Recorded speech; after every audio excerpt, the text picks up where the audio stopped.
Okay, it's time to commit. 2024 is the year for prioritizing yourself. Begin your new smile journey with Byte, and you could start seeing results in just 2 to 3 weeks. Just order your at-home impression kit today for only $14.95 at Byte.com. Byte clear liners are doctor-directed and delivered to your door.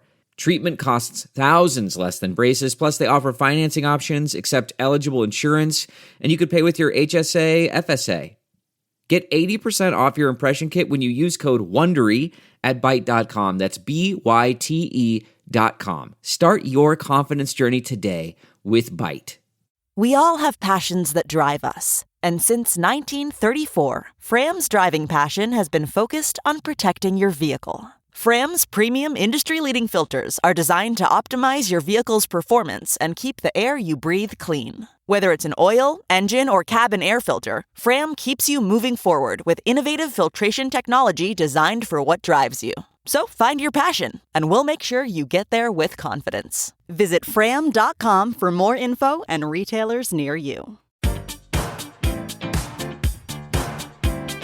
better not have no plans tonight. Movie time and it's feeling right. You're looking for a love that lasts. You'll find it at Romancing the Podcast. Ooh, ooh, baby, you had me at hello. Ooh, I love you. I know. Ooh, ooh, baby, you're the wind beneath my wings. Ooh, ah, I'll have what she's having.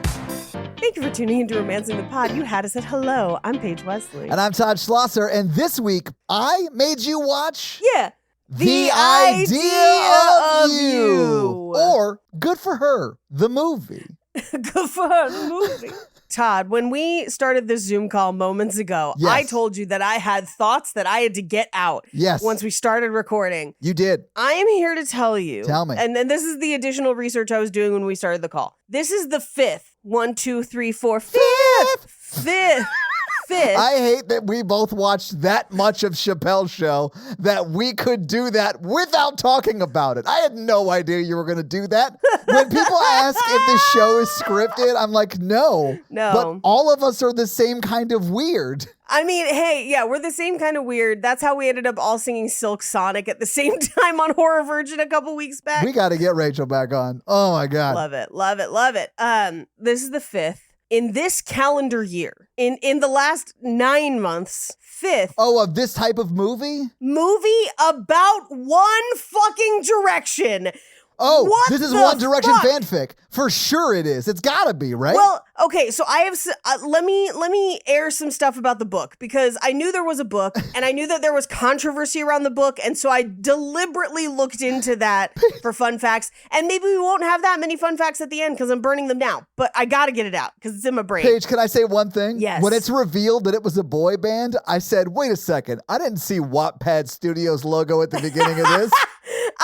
I knew it ahead of time and I was looking, I was like, so not Wattpad, interesting. No, this is a real actual book. Like, wow. That That's a sounds lot of mean. shade. You just threw, I think deservedly, No. but like, you know, it is what it is. I'll throw that shade at the Afters books, but this is not to say that writing that is published online is not legitimate. That is not what I mean. What I mean is that this book was written and published in the traditional way. This was not originally a fan fiction. This was written as a novel, always a novel. You know, like Paige calls it, real writing. You hear that? Every content writer for the internet. Sorry, I'm just joking, Paige. That's not what I said. Robin Lee, the woman who wrote this book, is also a famous actress. She has been in a number of movies, most notably Deliver Us from Eva and Hitch. No shit. Yeah, she's briefly in 50 Shades, but as kind of like a side character. Right. She's just on her knees in the back. Yeah, no. She's always got speaking lines. But she is a woman of color and had been writing books for a long time and could not get her books sold with Black protagonists. So she wrote this book with nondescript protagonists and then sold it to people who automatically assumed they were white because this industry be racist, right? I fucking love that, like, she wrote it probably from her perspective or whatever. Yeah. And then some studio exec read this and was like, That's Anne Hathaway. That's Anne Hathaway That's right Anne there. Hathaway right That there. is just Anne Hathaway to a T. Even with, so one of the first people that she got on board with potentially signing on for this movie and packaging this movie is Gabrielle Union, who signed on to produce, not to be in it, but to produce. Yeah, okay. But even with Gabrielle Union producing, they were like, Anne Hathaway. I mean, Anne Hathaway is a bankable star, great actress. You know, so like... Yes, sure. Yeah. But also, I would argue, you could do this a lot of different ways. But all that to say, let's talk about some of the differences between the book and the movie right out the fucking gate. Oh, okay. 'Cause some of it is... Okay, you don't want to like go through the plot of the movie before we talk about the difference between the movie and the book? Yeah, okay, no. Let's save it. We'll talk about it at the end. Let's So put a pin if in you that. read the book, which I'm definitely going to go read this book, by the way. If you read the book, just know we will talk about it. We'll Yeah. talk about it at the end. We'll get there. We will get there. We'll get there, lady nerds. The one thing that I do have to note is that Robin Lee, who wrote this book, everyone is like, so it's definitely about Harry Styles, right? And she's like, it's about a lot of different people. And maybe perhaps one time I saw Harry Styles on TV and thought that he was exactly perfect for this, but it's multiple people. It's Harry Styles. It is absolutely. Yeah. All this to say, I missed One Direction by a generation. And so I couldn't name more than 3 members of One Direction. If my life depended on it, I couldn't. The first time I heard someone say the name Harry Styles at me, I thought they were talking about the various types of hair that One Direction had. Ooh. They've got some Harry Styles. And I was like, what? Okay, tell me about So them. yeah, it clearly missed me as well, Paige. It missed me. But like, I am of the NSYNC, Backstreet Boys, 98 Degrees, New Kids on the Block generation. Backstreet's back, all right. All right. All right. And I don't think any of us wrote movies about Justin Timberlake. And One Direction, Harry Styles in particular, 5 on this podcast alone. What is the hold that this man has on y'all? That he's got 5 different movies? This is madness. Yeah. I don't know. It's insane, but like thirsty women be writing about thirsty things. We've always been thirsty. We just haven't been like productive thirsty, apparently. Apparently this whole time we should have been writing about it. This is gonna maybe not sound insane, but like I think it's good. It's a good sign, I think. It's a good outlet, I guess. Yeah, well, I mean that like I'd feel weird if I was Harry Styles. yeah, but like when NSYNC was coming up, you know, like pre-DUI Justin, like that time period, like you couldn't get a movie made from the woman's perspective about dating a younger man. You know what I'm saying? Like, Sure. I think it's great that we have literally 2 of the exact same movie that came out the exact same year, and I saw the other one, and it's better. Is it the one that we're doing next week? Paige, spoiler alert. Okay. I'll cut it out, I But guess. yes. I don't think that's based on Harry Styles, though. That's somebody else. It's based on Zac Efron. I mean, I don't know. He's the main character. But Paige, that movie is more or less this movie, but fun. Okay. And this one, I think, takes it. I mean, it takes it to like a real place, which is like super fucking sad. And those are like the realities of the world, and that sucks. Yeah. The other one doesn't address any of that shit at all, and it's just fun. Knowing the ending of the book, I kind of prefer it. I know that's a controversial take. A lot of people don't prefer the book ending. We'll talk about it at the end of the movie. If the book ending is that they don't get together, same. Yep. Yeah. Yeah. But here's my thing. One, this is very much like Notting Hill. Even some story points match. Okay. And as much as, yes, this is a story about, I would say, a woman turning 40 and reconciling with that with herself and deciding that I'm gonna fuck a pop star. hell yeah. Bucket list shit. Well, she's open to new experiences. Her life is not over. She still has a lot of time and vibrancy in her life. Yeah. And based on the ending of the book, I think that's what the book is trying to do. And I respect the hell out of that. The movie, I think, kind of does it and then muddies the metaphor up a little bit with the end. But with all that said, Yeah. this movie could be a half hour shorter, 100%. Yeah, it could be. But the music in this movie is great. Paige, shut the fuck. Okay, we have to talk about this. Normally, when movies are like, oh, he's a pop star, like the music is not really seen. Like Right. it's all off camera. It's like whatever. It's like Except for Pop Star, Never Stop, Never Stoppin', in which case, thank goodness that's all on the camera. I mean, it's all a Lonely Island and they can do no wrong with that kind of shit though.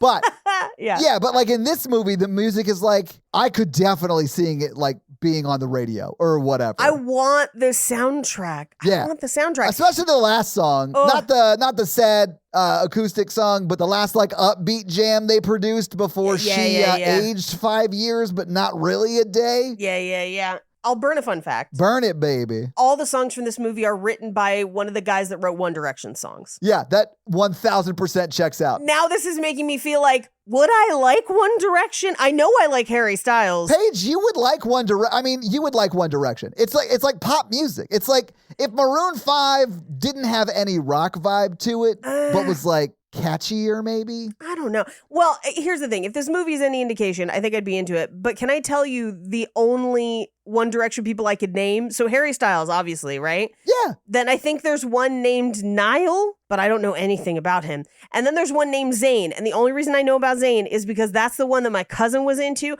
But then also a few years back, Zayn got caught on like a BBW dating site.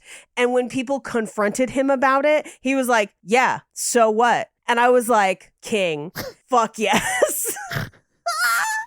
And because I keep track of all the celebrities that are openly into thicker milkshakes, and like, good for you, Zayn. Good for you. Live your life. Go off, Zayn. I honestly thought it was like Dan, Trevor, Jacob, Eric, Michael, and Dan, Ashley. I had no Trevor. idea. It was Edward, Jacob, Christian, Harden, whatever their fucking names are. Apparently, Paige didn't fuck with O-Town back in the day. Oh, I did fuck with O-Town. That was their names. I dream about a girl who's a mix of Destiny's Child, just a little touch of Madonna's wild style with Janet Jackson's smile. I do fucks with O-Town. Hey, this is just Future Todd cutting in here. I had cut out Paige singing for about 3.5 minutes there, and I just wanted to go ahead and let you guys know I did y'all a favor. Throwing a body like Jennifer, you got the star of my liquid dreams. Liquid dreams. This is definitely the best One Direction movie we've done. Yes. And by far. at one point, a character perfectly encapsulated my thoughts on One Direction, where he's like, I don't recognize any of them. And people were like, where were you for the last 10 years? And he was like, in my 30s. Yeah, exactly. I was like, this is me now. That's just like, yeah, I don't fucking know what any of y'all are doing. I'm just doing my best not to die. That's exactly how I feel. But I also really love Anne Hathaway has a tiny little monologue about what it feels like for her to turn 40. And I feel like it is one of the most relatable monologues I have seen in a movie in a long time. It's not overly long. It's very to the point. Yeah. And it's basically her being like, I had a kid really young and I don't even think I knew what kind of a person I was till I was 30, and now I'm 40 and I'm still confused and I don't really know what to do, and I kind of just have to live and be true to me. But what does that even mean as someone this age in our society? And I'm just like, oh, preach to the choir, lady. Yeah. She became a mom at 24, 25 or something like that. Yes. So like she has spent the past 15, 16, 17, 18 years like raising a child, you know? Like So she even says in that monologue, she's like, I put my life on hold more. I put my age on the shelf or whatever she said. Like she wasn't really thinking of herself in terms of an age. Right. She was just a mom, you know? Even as someone who doesn't have a kid, I could feasibly time-wise have a 16-year-old. Like I could, had my choices been different, I could. And so I really empathize with her in this movie, even though our lives are very different. Yeah. I found her incredibly relatable. And it made me, want to read the book, because also, spoiler, I guess, for fun facts later, the book is way raunchier than this movie. Hell yeah. Super into it. They also made some changes to ages. I'll talk about that as we go. Really? Yes. Yeah. Now, before, because in the movie does not reveal his actual age until Act 2. I was a little surprised by that, actually. Yeah, me too. How old did you think he was through the beginning of the movie? I thought he was like 27, 28. I was thinking 30 because I Googled how old Harry Styles was, and Harry Styles is currently 30. Okay. And so in my brain, it was 30, and he was 30, and she was 40. And I was like, that's the lowest end of what I would date at 36, just because I'm not about to teach people how to do taxes. Or other things. You know what I'm saying? Well, allegedly in the book, he's really good at the other things. Well, when you're small, you usually are. Anyway. Probably gonna cut that. That's what I thought. That's what what I thought. And I was like, I mean, yeah, I'd date a 30-year-old. I also thought about like younger. I was like, hey, and I realized I was like, okay, I'm 36. I would never date a 26-year-old. You couldn't pay me, but I would absolutely date a 46-year-old and not even think it was weird.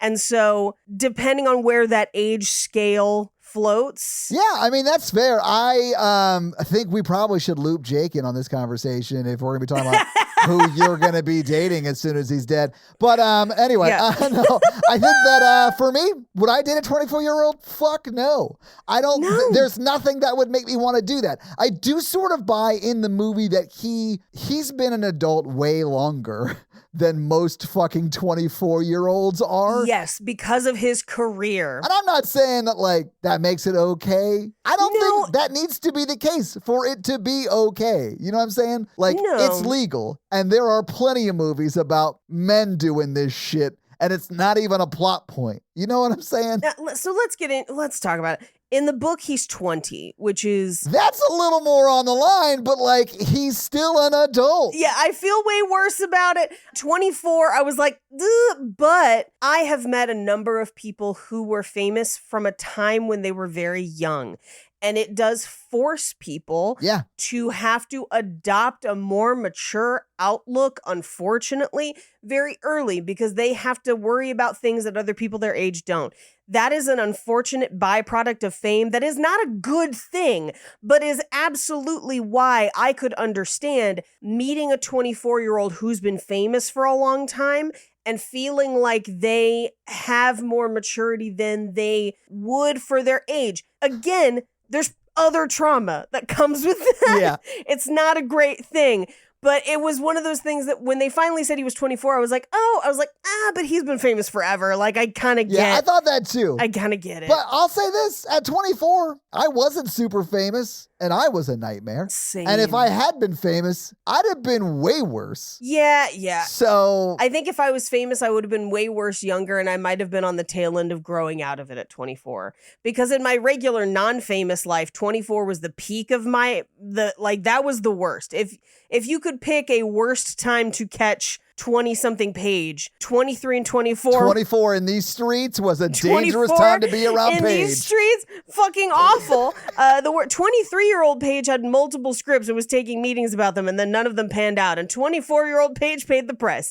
25-year-old Paige starting to mellow it out. 26-year-old Paige, much better. But really, you don't want to meet Paige till she's like 28. Yeah. 29-year-old Paige, 30-year-old Paige, best case. Yeah. Yeah. The music was so like decent in this movie that I was like, did I miss like an introducing the music of August Moon or whatever at some point? And then I saw that the main guy was the singer and I was like, is it launching his music career? Is this like a not Chris Angel? What was the Garth Brooks Chris Angel thing? Chris Gaines. Is this like a Chris Gaines thing? Is he going to go by August Moon? And then I saw it was a boy band and I was like, oh, it's just not real. But that's how like disconnected from pop music I am right now. It's insane. I think it's just that pop music can be very singable. That's one of the reasons why it gets so popular, because most people can sing it. Yeah. And so it is not a very difficult thing to sing if you're a singer.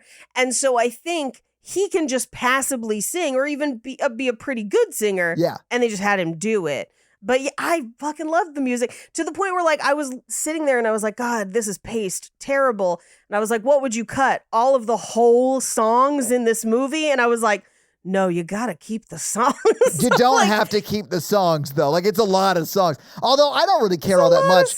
The songs are pretty good. Yeah. So like, and they are using them, I think, well, because a lot of times it's not like you're watching a whole song and we're just watching from the audience. Yeah, or you're like something. montaging through You're getting other montages stuff. or they're like making eyes at each other. So they're like building chemistry and they do have chemistry. They do. And there's one of the montages is my favorite because it's done in a really inventive way. And I liked it a lot because usually a movie like this wouldn't make an unusual choice like that. And it really, I think, paid off for that one montage. But yeah, I liked this. I didn't love it. I probably won't necessarily revisit it. I probably will buy the soundtrack and I will probably read the book because I feel like the book even though I don't love him being younger in the book. You love it being raunchier, though. I do. I'll probably read the book. Paige, I think, and listen, maybe it's just because of who I am and where I am at this stage in my life, but I really don't think that her husband or ex-husband gets enough credit. For being a douchebag? No, for saving her life. He gave up going to Coachella to stop her from camping alone, which clearly would have ended her life. That's why his wife leaves him at the end, because she's like, if he gives up Coachella for this, I'm leaving him. And she does, Paige. Real talk, when she was like, I'll just go camping alone, I was like, your head will end up somewhere and your body will end up in a different place. I am, of course, joking. The husband is fucking terrible, but I thought that was a fun comedic premise to play with. I know. I fully thought about that, and then she was like, I guess I'm going to Coachella. I was like, oh, phew, but also, ugh. I mean, I do not like festivals either. I know a lot of people love them. They're not for me, but they do it the right way. They're like VIP all the way because they're like rich, I guess. Oh, everyone in this movie is fucking bananas rich. But like, here to tell you. So her house that they play as like this smaller homey house.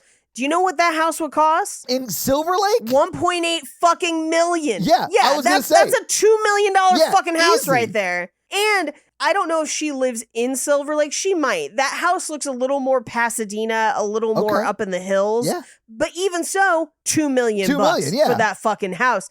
And then secondly, to have a storefront in Silver Lake. Yeah, I know. And she's on the lake. She's not on, it passes Sunset Junction. What's its function? She's deep in by the lake. That storefront is fucking bucks, man. That'd be so fucking expensive, especially for a gallery that doesn't sell something every day. Like, she must have made so much in that divorce. I don't even know. Like, that's so incredibly expensive. I do think she made a shitload of money in that divorce because she had to. He worked hard and built a practice that is now like merging with other things, or maybe they're doing mergers and acquisitions for other companies, you know? Right. That's like big time money. So if she was if they were married when he started the business, she'd be entitled to a good portion of money. That's the only way I see her surviving. Sure. I mean, it seems like she's okay to just live off pop stars, right? Like lure him in, being all old and seductive. Sorry. His house, that house is a cool $3 million, give or take, maybe $4 million. I thought it might be more. You mean her husband's? Yeah. I thought it might be more, yeah. Here's the only reason I know that it's probably about $4 million. They toured a house that looked very, very much like that on the most recent season of Trixie Motel, and it was $4 million. Okay. But it was in a different part of town, so his might be more or less expensive. And VIP tickets to Coachella, good Lord. I'm sure they're super expensive. Back up the fucking money truck. Yeah. Oh my God. That would be like 10 grand a piece. Like, that was so expensive. I was like, everyone in this movie is the richest people I could physically meet in my day-to-day life that are not already celebrities. Yeah. That's the other part. The amount of paparazzi that is allowed to exist in front of her house was a little unrealistic, especially for that neighborhood. That they would have probably been ushered away. I mean, they should have been. That's like a shitty reality of our society that I sort of hate. Yeah. But I mean, I did find that aspect of the movie very like, oh shit, this is like what would actually happen. People, like when they were scrolling through those YouTube like comments that were like, fuck you, old lady, stop being you old bitch or whatever. Like, how dare you have a life at 40? Meanwhile, I'm over here like, you see his shoulders, fuck them. I know, but that's like what the internet's like. Yeah. It's a terrible place, and it's worse. It's way worse for women than it is for me. Oh yeah. But it's terrible, and I've been like a creator on the internet for like my entire fucking life. So like, you get a lot of that shit. That was another thing I felt about this movie, where I think the movie really focuses on their age and the age difference between them. Yeah. But in my mind, a lot of the stuff that was really an impediment to their relationship was famous people shit. Yeah. Not age shit. It's him. It is what it is to be famous in any level. Like, there are things and precautions that me and my husband have to take, and I'm not famous. Like, I'm just barely notable on the internet. and I still have to be aggressive about security and who I talk to and who I answer and anything. Or and who you give what information to. Yeah. Who I give what information to, where I post things, or whatever. Yeah. And she is in no way ready for that. That's the other. If you are in any way notable in this age of the internet and you do not give someone a heads up of what that will be like, that's a little on you to be like, hey. Especially at this level. I love you, but if we're going to start dating, I am now assigning someone to your social media and you don't have it anymore. Like, that's just the reality. It made me think when they got all that negative press, I was like, he should reach out to Taylor Swift's PR team because they know how to sell a relationship. You know what I'm saying? They do a good job of that. They're great at story placement and making sure that they're always where they need to be on the right side of things, right? Well, I mean, this sounds terrible. A good PR person will. That's why you have them. That's their job. I'm not saying that it's a bad thing because you sort of have to do stuff like that because negative news travels way more than positive news and negative comments have that same effect. So you have to combat it somehow. And if you're famous, you can't get away from it. I understand why at the end of the movie, she's like, no, I'm out, Yeah, well, and I hate that she essentially has to forego some happiness for the good of her daughter while it seems like her husband never had to. But also, it's a very different situation because of the fame. And she is absolutely right that her daughter will have a terrible time, at least until she's out of school. Yeah. Because of this. And that's why they wait. They wait for that time. She gets out of school, gets into college. And I think the reason they do show us after the 5 years later that they are talking, even though she's at college, it's to show us that they have a good relationship. So that 5 year sacrifice she makes at the end of this movie was for something. Right. And I think that's notable and it's a noble thing that she does. The end of this movie, I don't love, to be honest with you. I don't like that they get back together at the end. Although I do love, Paige, that the watch becomes significant. Yes. I love that. They pass it back and forth throughout the movie. Here's one thing I wish it had been. I wish it had been an Apple Watch, though, because at the end of the movie, as he's walking out, he could have been back to her, looking over pensively, sad, single tear. He lifts his wrist and goes, "Hey Siri, set a timer for 5 years," and then slams that bitch down on the thing and walks out. No, we should talk about the movie and then I will talk about the ending. Yeah, let's just go to the movie scene by scene, Paige. We got a lot to get through, and there's a lot of movie here. Unlike the 365 movie, this movie is there's plot in this. It's not just an Enrique Iglesias music video. Yeah, there is plot. I did get really excited when it said that Annie Mumolo was in this, but it was only for a few minutes. So could have used more Annie Mumolo. Can always use more of the Mumolo. Yeah, which if you'll remember from Barb and Star, go to Vista Del Mar, Annie Mumolo. She's so great. So great. But we do get an overhead of Sunset Junction. And this entire movie, as far as Los Angeles, takes place in my old neighborhood. And it made me kind of old neighborhood sick because it's all Silver Lake, Eagle Rock, Echo Park, Glendale. But anyway, we see her reading a bunch of books like Camping for Dummies and saying that she's going to go camping alone. While we find out that her daughter is going to go to Coachella with a backstage pass to see boy band August Moon. And I do love that her daughter's no, it's more about female singer-songwriters now. I was like, fuck yes, it is. And then later she's a huge St. Vincent fan. And I was like, her daughter's cool as shit. Yeah. I did think it was funny that they made it very clear that she had not even cracked open the Camping for Dummies book. Because page 1 is, don't go into the woods alone. Don't do this. Camping for Dummies is just a 1-page pamphlet. Don't close. Don't. And then you close the book. And it's just got a picture of Jason Voorhees machete out. Just don't do it. Yeah. Have you not seen someone get slammed against a tree to death while it's still inside their sleeping bag? I have a documentary to show you. Yeah. And so she's going to go alone, which is madness. Yeah. But also her friend, Annie Mumolo, is you also need to have a 40th birthday party. She's like, okay, fine. She goes and drops her daughter off with her ex-husband. And her ex-husband is like, oh, come have dinner with me and my wife. And we will find out that his wife is the woman that he left her for And it's wildly insensitive to ask that. I kind of love every reaction Anne Hathaway has to any attempt at friendship from these people, because I'm just like, yeah, fuck them. Like, what do you... Yeah, no. 100, yeah. We're cordial and we co-parent well. That's it. I don't need anything else from you, clearly. Yeah, they're pretty terrible. I mean, we come to find out, well, not that much, honestly. Okay, and maybe this is just me. I got the vibe throughout every scene with Eva, I think this is the affair partner's name, Ava, that Mrs. Perrone really wanted to... God damn it. I wish I didn't know that they sympathized with the Nazis. And because now all I want to do is say that she wanted to smuggle Nazis through Argentina, which she did, but... She's just leaning out the door of that SUV like, it won't be easy. You'll think it's strange. And you're like, girl, no. The music is great. Anyway, Eva, Miss Perrone, I feel like every time she's in the scene with Anne Hathaway, she wants to talk to Anne Hathaway. She wants to steal Anne Hathaway away to talk to her. Yes. I think that there is something going on throughout this entire movie that she wants to talk to Anne Hathaway about, and we never find out what that is. And it sort of drove me crazy a little bit because I wanted it to be like I had no idea that you guys were still together. He was lying to me kind of a thing. I think so, because, too. And I wrote that in my notes, and like we never get confirmation of that. So that's straight up headcanon. Yeah. But it felt like every time they were together on screen, Eva really wanted to talk to her. Especially the last time we see Eva. So and that's why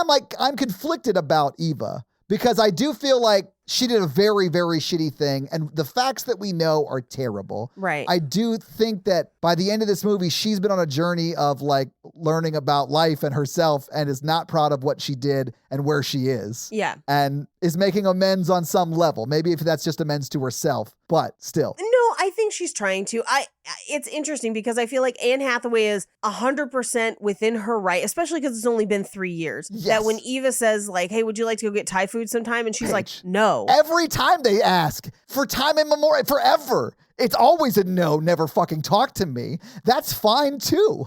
But I definitely understand why Ava wanted to, if my theory is correct at least. Controversial statement. Yeah. I'd go get that Thai food personally. Me too. After she's like, I'm leaving him. While he's fucking 15 feet away taking CarMax photos of his daughter's new Jetta or whatever. Yeah. Girl, let's go to Thai Eagle Rocks. Yes. Like 100%. 100%. Let's go talk about our ex's weird dick. 100. Right?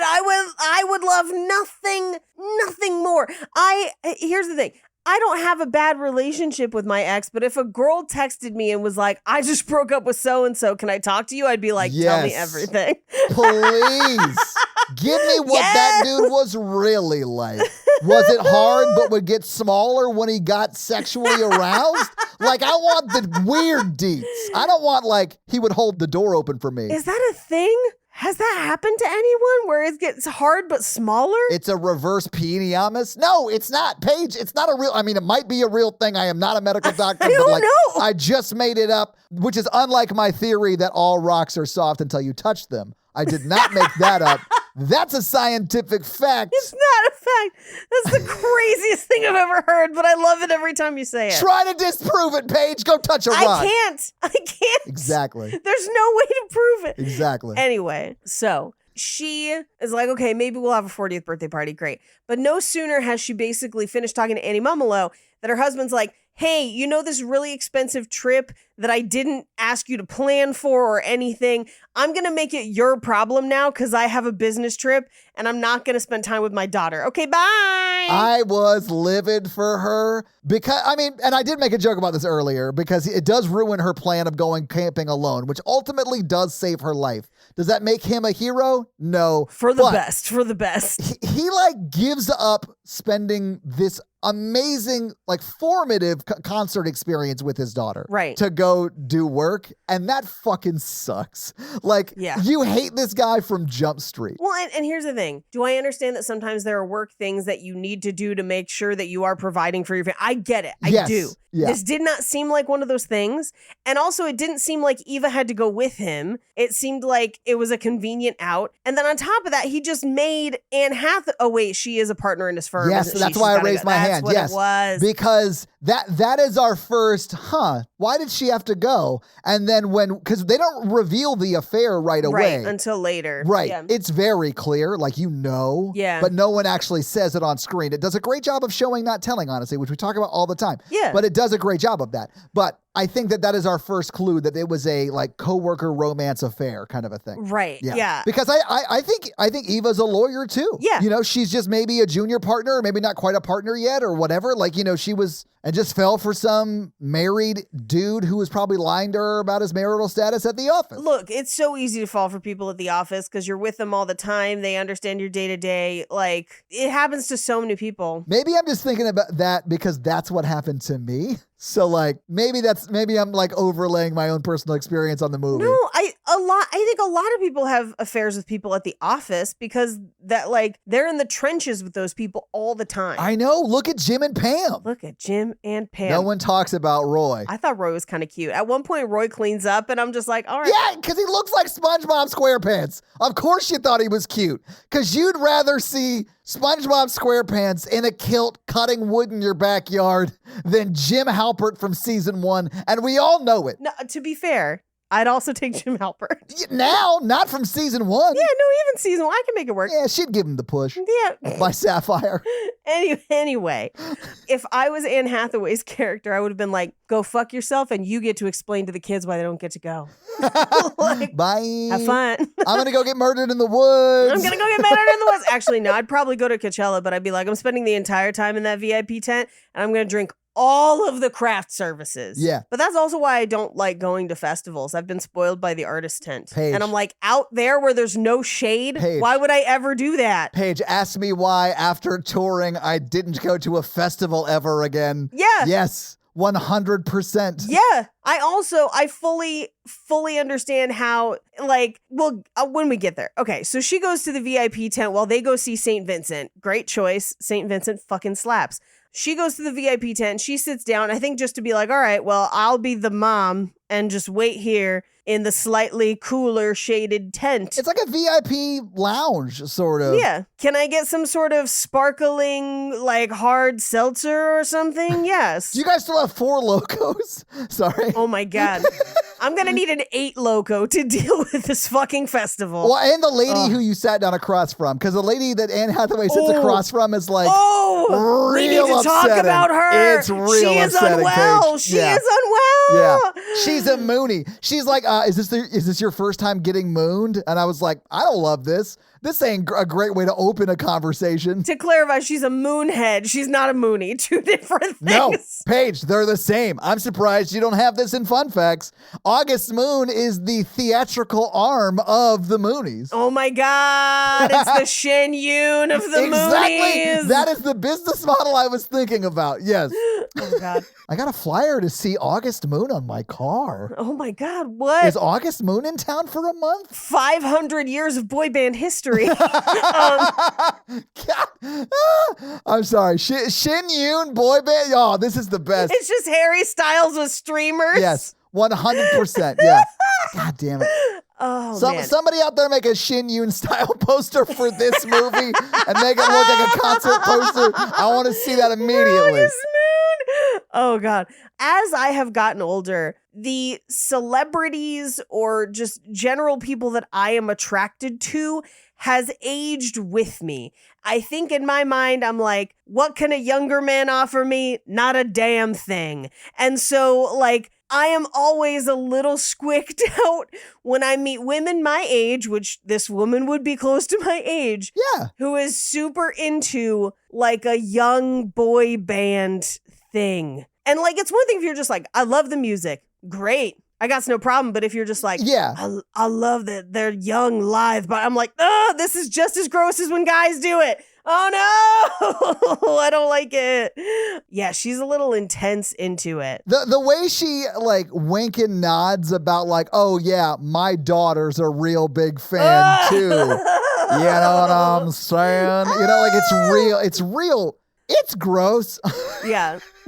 It's gross. Ooh, So anyway, she's like, hey, where are the bathrooms? Because I need to leave this conversation immediately. Yeah, this conversation is going to make me shit myself. I have to leave immediately. And she's like, oh, just out that way, and the VIP bathrooms are to the right. I think she actually says they're in a trailer to the right. They are, yeah, because Yes. they come in this big trailer, but it's very clearly a bathroom where it's Yes. all those like stalls. But she sees someone coming out of a trailer looking like they've just gone to the bathroom, and so she just goes where that person went. Wait, how do you know they look like they just went to the bathroom? I just look like someone walked out. She's washing her hands. Oh, She's okay. I washing thought there her was like hands. toilet paper on her shoe or some shit.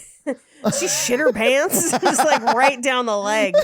No, and so she goes in there. Now, this was real fun for me. I love this Pete cute or whatever you would call this. He's cute. This was the same trailer model they used at the Netflix as a joke fest. Oh yeah, it probably is the similar. It's probably similar ones. Yeah, I think it's the same because that's how I used Jeff Ross's bathroom for 3 days. nice. Because I was just like, I ain't fucking going to that shit. And he's like, ones, not twos. I'll see you later.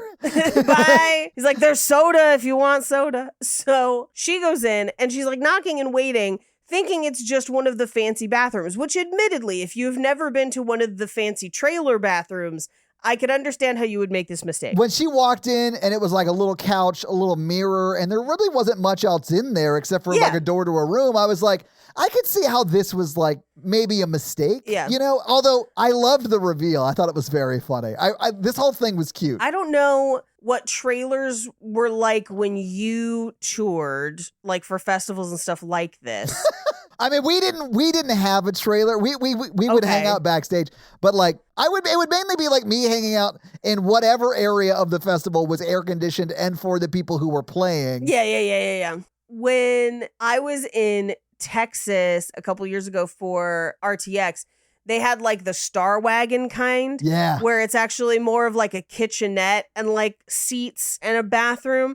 And the new ones are the ones that you see in this movie where it's literally like couch, counter, bathroom. That's it. Yeah. And then they've got like an air conditioner and stuff hooked up to it. But that's literally it. It is just a cool place for you to sit down until somebody comes in and is just like, we're ready for you. Or in this case, he goes to the bathroom. He comes out and he's like, hi. And she's like, yeah, I just need to go to the bathroom. Excuse me. And he's like, what? Like, I'm confusion. Where was security? Yeah. But she doesn't seem to know who he is. And so I think that's why he's like, okay, I'm just going to see how this plays out, I guess. I probably would do the same. If I was like that level of famous, someone wants to use my bathroom and doesn't know me, I'd be like, I have to see how this plays out. Because like, this is either the most aggressive power move, I'm going to pee at your house. You know, like it's that kind of a thing. Yeah. Before I get your name, or she has no idea who I am. And if I'm super fucking famous, that's also kind of fun. So like, I get the initial draw for him to like, let me see what's going on here. Let me see what's also, Anne Hathaway is not an unattractive lady, you know? So like, I mean, yeah. Okay, this is a terrible thought that I had. Tell me your thoughts, Paige. If you were him, Right. put yourself in his shoes. Right. Wouldn't the first thought you had be, I flushed, right? Did she have a cup or a vial when she went in there? Oh, like is she collecting a sample? Is she collecting a sample? Oh, I would hope not. But if Priscilla Queen of the Desert is to be believed, that shit happens. It happened to ABBA. Oh, it absolutely happens. It absolutely happened. Thank you very much. There was a news story a few years ago about... like in real life? Oh, yeah. But it was, I want to say it was Drake. Maybe it was somebody else. Is this hot sauce in the condom? Yes! Paige, yes! You 1000% hot sauce up your semen. You have to, Paige. You have to. Yeah, but this is the kind of shit that like concerns me because here's the thing. I know that if I put up an ad for my bathwater online, it would not be 0 people asking for it. And that's why these things worry me. Paige, you could make a killing. But yeah, I definitely get why after Drake was done, he was like, pass me the Chihuly or whatever. Chihuly? It's not Chihuly. Hang on. It's Cholula. Thank you. It's Cholula. Yeah. It's Cholula. Out there, some glass sculpturist is like, did somebody say my name? Somebody say my name? No, Cholula, but you said it with the confidence of Mikey being like, look, if my memory's to be believed, Mustafo, which I have been laughing about ever since. So I heard Natalie editing that part the other day, and it was awesome because when we got to it, she just played it and laughed. She like laughed through the whole time. It was so funny. And I was like, just leave it like that. It's fine. He said it so sure. Just like, yeah, Mustafo. And I was like, Mustafo?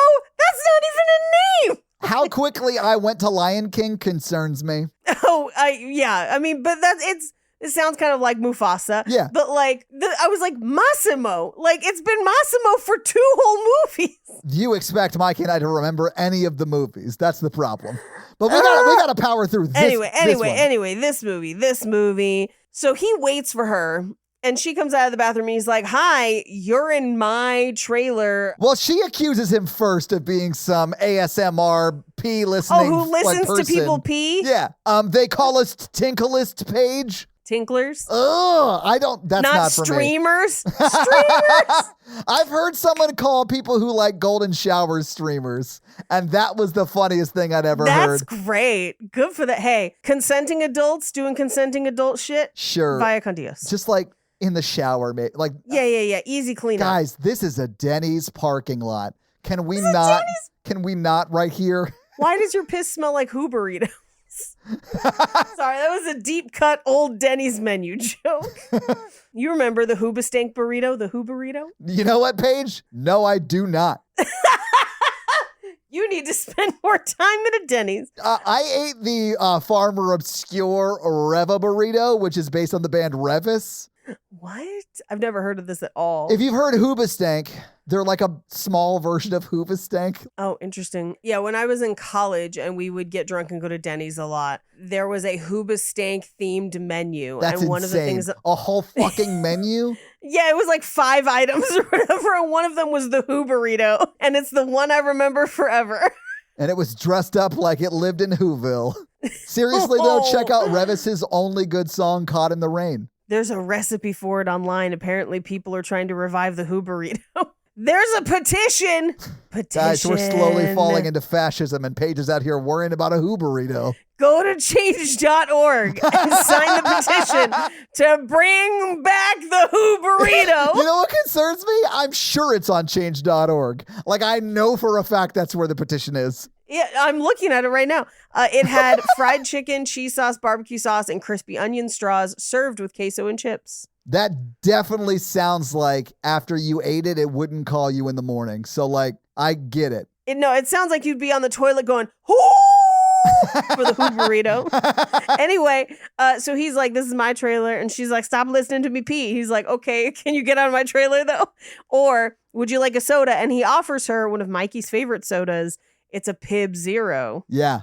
And I love that he's like, there's also kombucha. It's kind of like a salad dressing. That made me laugh out loud as someone who finds kombucha to be not very palatable. I've never had kombucha because I've never had alcohol and it's got alcohol in it. But based on that description, I'm glad I never have. It does have like a hoppiness, tanginess to it. I'm good. I'm not a fan. I'm okay without it. Yeah. But this is where she's like, I'm bringing my daughter to the meet and greet, but like she was into you in 7th grade and like her dad bought the tickets. And like it's a whole thing. Anyway, I should leave. But before she can. Which is true. Like Izzy's not really into it, but Izzy's other friends like Zeke and I can't remember the other one's name, but they're like super into it. Georgia, thank you. Yeah, they're like super into August Rush or whatever the fuck name of the band. August Moon. Whatever, yeah. Remember? 500 years of boy band history. Oh, yeah, the Moody's. I fucking forgot my own bit. Yeah, the Moody's political entertainment wing, for sure, yeah. Yes. But his personal assistant, Jody, comes in and is like, do you need me to dress you? And he's like, no, I'm fine. I don't need anyone to dress me, Jody. Like, very accusatorily. Like, he's like, I've never asked her to in a way that's like clearly she dresses him all the time. This is a controversial statement. If you're going to be any kind of famous, get used to other people dressing you a lot because it just happens that way sometimes where you've got zippers in weird places where they have to attach mics. Sure. I'll say this too, for me, like, quote, dressing me, if that was just like, can someone pick out clothes that look good on me? Because I'm not good at that. Like, I could see why she might have been there just for that purpose, if that makes sense. Because style and fashion, I don't know if you guys have seen my Instagram, you could tell, like, it's not something I have a grasp of. Sure. So, like, I could see it. If I had a Jody in my life, I'd probably look a lot better. I have somebody who helps me with that for like big events and stuff. But yeah, either somebody picking stuff out or again, miking you. So like a lot of times, if you're going to be performing like he is, the mic that he's holding is not actually the mic that's transmitting. It's probably the stage mic. It's an illusion. Yeah. They probably have a mic. This is insane. You probably know because you probably like seen Broadway stuff. Yep. But like a lot of times the mic is in their hair or right it's on like your right forehead. down. Yeah. So like the mic they're holding in their hand, because they're dancing, you would hear the variation at how far away it was from their mouth. Yes. You would hear that variation. And so like to account for that, those mics aren't even on typically. Right. It's the one that's in their hair or strategically placed somewhere else that's stationary on their body. I always have to have it either down a center part and in my hair and on my forehead or on my cheek. Yeah. If I'm ever doing something like this. A lot of like performers have it on their cheek because it doesn't break the illusion of the play, because everyone's there to see their music, Right. And because I can't put them on my chest. Because my titties be too big and they move around too much. I'm so glad you volunteered that information and did not make me ask you why. You're welcome. Yeah, it's because of the titties. I've had mics come untaped because of titties. But in order to do that, sometimes they have to take part of whatever you're wearing off, tape you up, tape the mic to you, and then put whatever you're wearing back on. Yeah. So like, it's not that weird that she was offering to dress him, but I think it sounds weird to somebody who doesn't know that. It definitely sounds like he's an elitist snob sort of douche. Right. Child, and like a king. It doesn't always mean that, but it might. Like he could also be that. We don't know, but he doesn't seem that way. No, but he does turn around and take his shirt off, and I'm sure these tattoos are fake, but they did such a better job than they did in After on his tattoos. Because yes, please. They still look like they were Sharpied on an hour and a half ago, and that's like a problem. But it doesn't mean they're bad. Like the tattoos are fine. They're just too black, if that makes sense. Well, okay, so this is a newer thing. My tattoo is old, and so I need to have it retouched because it started to blue. But the longer you have a tattoo, it'll kind of start to go a little blue. Yeah. But if you have really, really, really pale skin and your tattoos are fairly recent, then yes, it might look that black.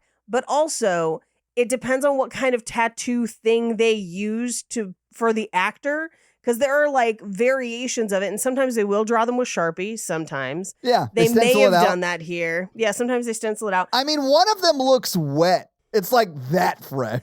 They have a new one now where it's the same thing of like Inkbox, where it's like a transfer onto your skin. It lasts for like 3 days. Nice. And it's almost like henna based, and it kind of like sinks in. But those also will sometimes look too black, and so I think maybe that's what it was. Yeah. Like a Hagwa base or something like that. But anyway, Jody comes back in and is like, by the way, we got the Tag Hero campaign, which is watches. Yeah. They want you to wear a watch. He's like, all right. So she hands him a watch. That watch will be important later. It's a plot point. Like that watch carries a lot of emotional weight throughout the movie. Yeah. And I love that in this Tag Heuer's paid for movie, like that they made it that. That's so funny to me because they probably paid a lot to have it be that watch. Probably. Yeah. I mean, because you could have gone Rolex or whatever, but like, I think you'd feel weird leaving a Rolex around. You got the throwback Casio digital watch. Key watch? You can turn on and off TVs. I have been, ever since we talked about ring watches on an episode, I've been wanting a fucking ring watch. So, I can't wait to get a watch that's impractical. Watch this space for me getting a ring watch. Anyway, she goes back to the VIP tent and the kids come back from seeing St. Vincent. Yeah. And she's like, okay, yeah, get in line. They're like, do we have to? And she's like, yes, your dad paid for this. He probably paid a shitload for it too. Like shitload of money. I love that her friend is like, hi, I'm Zeke, Clash Treasurer. Yeah. I love Zeke. Zeke is one of my favorite like small parts in the movie because it's very clear who his favorite is. Oh, in fact, yes. I think they all sort of have their favorites. They all have their favorite. And we do find out that her daughter's favorite is Rory. I don't remember which one is Rory. Or Ollie. We hear their names. I couldn't pick them out for you. Yeah. It's not important to me. So, also, did Ollie die? Because I they're think not Ollie in the band OD'd at and the ended up end. in rehab. Maybe he's working a plan and he's out and doing great. I think that's what happens when he has to fly home. Yeah, we never get the story about that. But that, to me, screamed rehab. Same. Yeah. Anyway, so in the autograph line, he's like, oh, we met in the bathroom. Like, what's your name? Who are you? And he does find out that her name is Selene. Yeah, and then Zeke does the one thing you should never do in front of a stranger that just got your first name, and that's give them a lot of identifiable information. Because he's like, oh yeah, she runs an art gallery in Silver Lake. Her address is this. Like, he's like really like doxing her in this moment. Oh, yeah. But it works out. It's fine. You know, like, he hot, though. But, yeah. I did say this is, like, good for her, the movie. So, like, whatever. It works out. Good for her. Then we go on to the concert, which is the first, like, point where I was like, oh, this music is not bad. Like, okay, all right. And they play all of that fucking song. Like, all of it. They play all that song, and he goes into the audience, they're, like, touching his muscles, and I was like, oh, that looks nice. That seems good. I honestly, okay, so at this moment, I was like, hang on, are boy bands back? I didn't realize this. I know K-pop has a lot of boy bands. I think, yeah, K-pop was big for a while. I don't know if there's other boy bands. I don't know. I'm old. I'm in my 30s. I don't know. Exactly. I have no idea. I'm so sorry. I just know that when I went to go see Fall Out Boy 2 years ago, there was a bunch of 12-year-olds there. And I was like, the fuck are all you people doing here? And then I realized they were second generation Fall Out Boy fans. And I was like, yeah, right. I never thought that would be a thing. I thought this was a thing that we all did, that we would just go to concerts until we're old. But no, y'all are my age and have full children, like big ones, and you brought them to this. I thought this was my subversive thing, and now it's like the normal thing that like you bring your kids to. Like, yeah, I was just like, what? I mean, yeah, I guess I'll probably play Green Day for my kids if I ever have kids. Sure. Yeah. Like, yeah. But they were like playing American Idiot, like the whole album. And they were like, for the 20th anniversary. And I was like, I'm so fucking old, man. Mm-hmm. We deliberately got seats where we could sit. Yeah. We used to be in the pit. Now we're in the sit. Anyway. But they're equally as violent when you bring the nachos by. That's what's up. That's why I like stadium shows. Give me the nachos. Give me a place to sit. Warmer, sunnier days are calling. Fuel up for them with Factor's no prep, no mess meals. Meet your wellness goals in time for summer thanks to the menu of chef-crafted meals with options like Calorie Smart, Protein Plus, and Keto. Factor's fresh, never frozen meals are dietitian approved and ready to eat in just 2 minutes. So no matter how busy you are, you'll always have time to enjoy nutritious, great tasting meals. And with 35 different meals and more than 60 add-ons to choose from every week, you'll always have new flavors to explore. So make your day delicious from breakfast to dessert. Stay fueled with easy, nutritious options. All you have to do to enjoy all of this is head to factormeals.com/romancingthepod50 and use code romancingthepod50 to get 50% off your first box plus 20% off your next month. That's like 70% off over those 2 months, right? So that's code romancingthepod50 at factormeals.com/romancingthepod50 to get 50% off your first box plus 20% off your next month while your subscription is active. Don't miss out.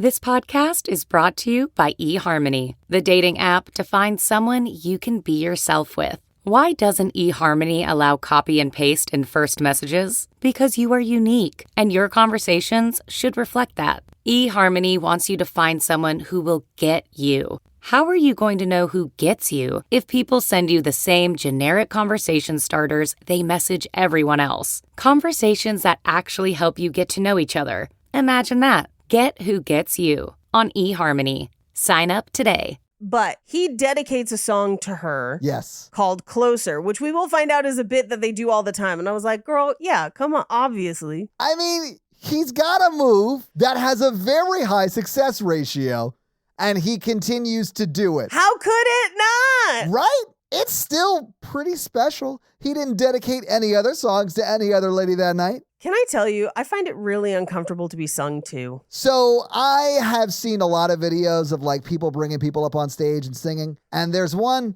where Bono brings this lady up on stage and he's singing With or Without You. And that's like a 3.5 minute song. And he brings her up too early. And at some point, they're laying down next to each other, looking up as he sings. Paige, I hate this. I don't like it at all. I was thrilled he didn't call her up there, and he just sang the song. He didn't even say her name, you know? Yeah. Even happy birthday, it makes me uncomfortable. But like, have you Oh, seen I people hate that at like restaurants. I fucking hate it. I mean, have you seen the ones where people sing to their groom or bride down the aisle? And I don't mean like recorded them singing and then played it in the moment. I think that's very romantic. I mean, grabs a microphone and is just like, ready, ready, and just like goes off. Because those are some fun YouTube videos too, but I would never want to be that person. I have never seen someone do that at a wedding that was the groom. I did once see a best man sing Fuck You by CeeLo Green at a wedding, What? not realizing the implication of it and get very embarrassed. During the wedding? No, it was during the reception. That's fine. It was still very funny. Because you see this guy singing what is essentially like karaoke. Yeah. But like not realizing where he was and the subject matter of the song. And when he gets to the second verse, he shuts down and he's like, shut it down. I'm out. I gotta go. Shut it down. It was very funny. But I mean, of course, he wasn't like sleeping with it wasn't like he was like bitter or anything. It was just like it was a popular song at the time. Yeah, there's a time and place for it. Yeah. But yeah, being sung to, uncomfortable, but she's digging it.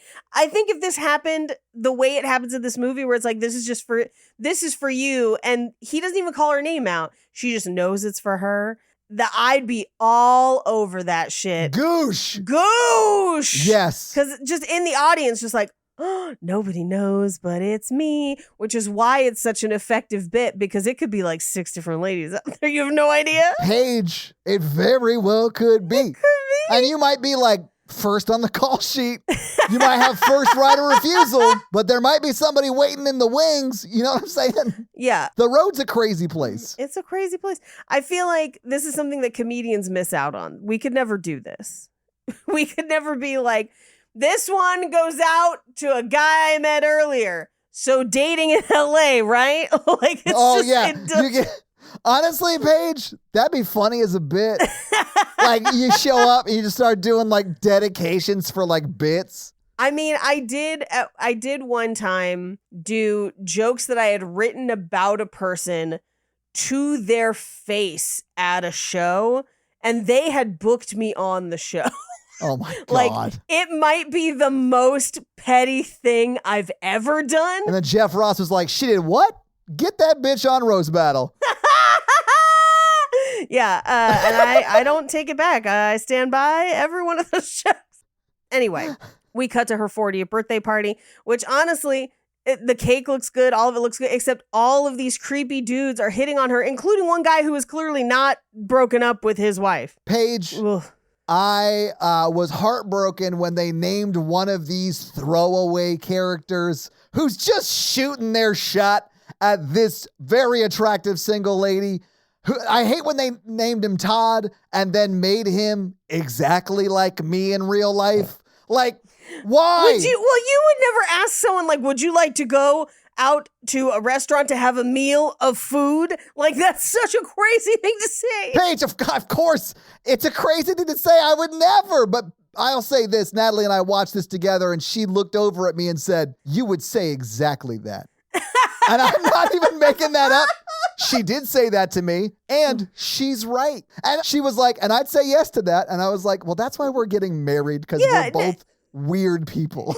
Yeah, that makes sense. The one that really gives you pause is the guy who's like, split is such a specific word. I mean, it's been rocky for a while. It's like, okay, so she thinks everything's fine. You're just here being a douche. This sort of alludes to what I think her husband was doing to Miss Perrone. Yeah, potentially. We do cut to her gallery the next day, and all I have to say about her gallery is it's very beige. Yeah, it's also got like art and like pottery art. It's not just like paintings, right? It's got a bunch of different types of shit, which I thought was cool. Yeah.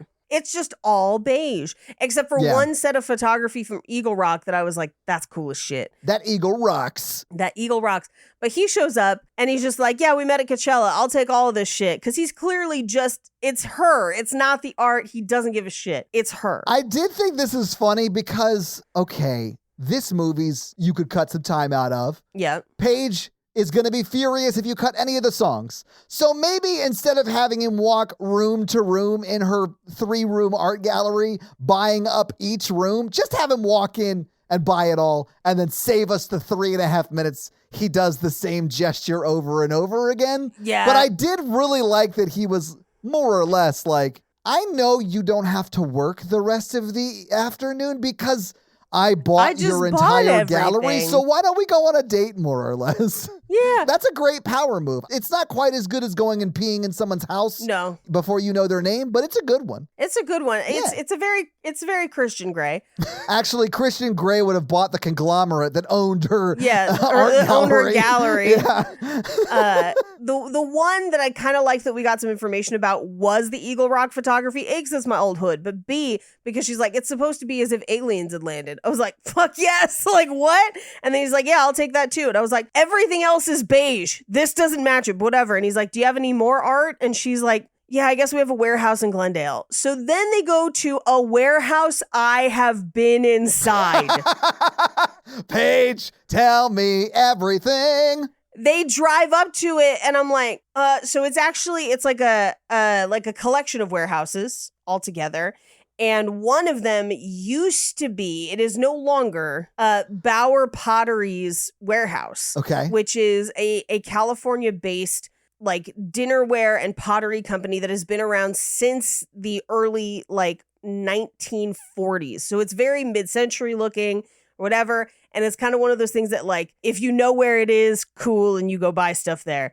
I am in the know. And so I had shopped there a number of times. And when they drove up to it, I was like they park where I would usually park. And I was like, what? Is this why they closed the warehouse? But no, it's one of the side warehouses next to it that they then opened up for the art. And there is some cool art. I love the calendar art. The calendar was very cool. Yeah. It's a cool concept for a piece too. And for someone like me, like I can't visualize really at all in my head. Like I don't even read nonfiction because like I can't picture what's going on, so it's not fun for me. So like most visual art does nothing for me. Some does, but it's very little. And I really liked that piece. Yes. Because of my like workaholism nature. 100%. Yeah. I feel like that piece rings very true to both her and him and me and you as people who are incredibly busy.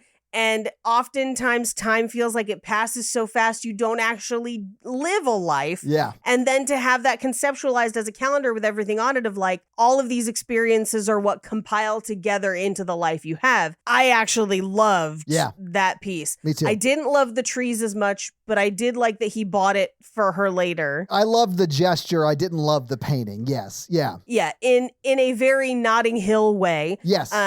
But we learned that she met the artist freshman year because they bonded over listening to Fiona Apple. And then they get into her car and immediately play, I would argue, one of the most famous Fiona Apple songs. Yeah, that's why they played it. Yeah. Or why they. Yeah, I was very happy to hear it. I was like, oh, paper bag, love it. But he then kind of starts to tell her his story of like, I auditioned for the band and then I got picked. When he was 14.